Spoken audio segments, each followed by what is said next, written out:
Ready? 3, 2, 1, start. पिछली सरकार के कार्यकाल के दौरान जिस तेजी से मूल्य वृद्धि हुई थी वह थमी ज़रूर है, लेकिन मूल्यों में गिरावट आना शुरू हो गया है। ऐसा मानना मुश्किल है।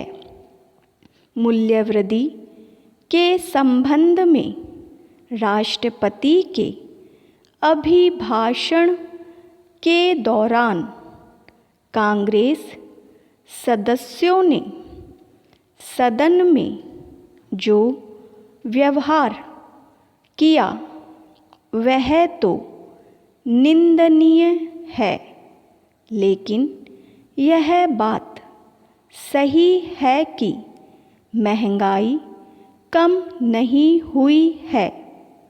सरकार को बने अभी 100 दिन ही हुए हैं और इतनी अल्पावधि में यह उम्मीद करना भी सही नहीं है कि भावों में गिरावट आएगी, लेकिन सरकार का यह दावा सही नहीं है कि भावों में गिरावट आना शुरू हो गया है।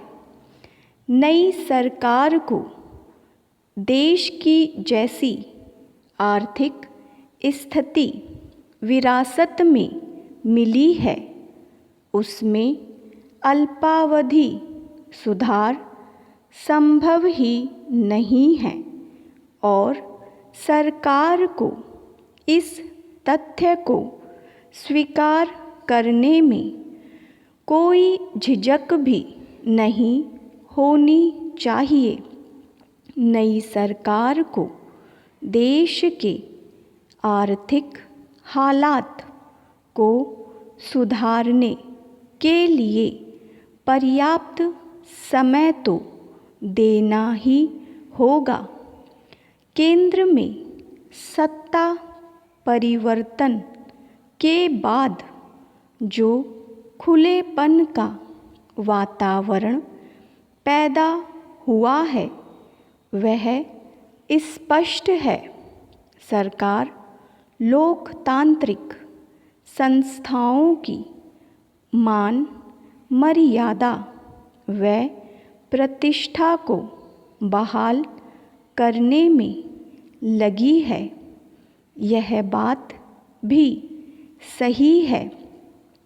उच्चतम न्यायालय व उच्च न्यायालयों में जजों की नियुक्ति के लिए उच्च स्तरीय न्यायिक आयोग के गठन के सरकारी फैसले की घोषणा राष्ट्रपति ने अपने अभिभाषण में की है।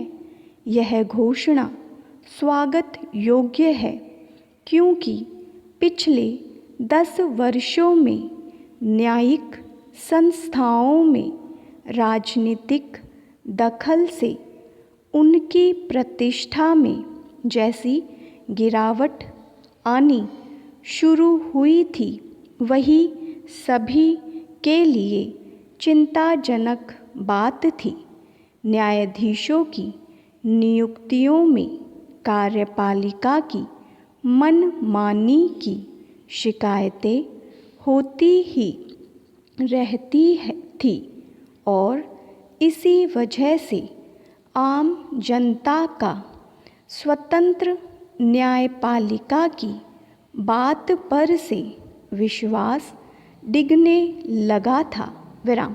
अभिभाषण में सरकार की उन घोषणाओं को दोहराया गया है जो समय समय पर की जाती रही है और चुनाव घोषणा पत्र में भी सम्मिलित की गई थी। विराम। स्टॉप।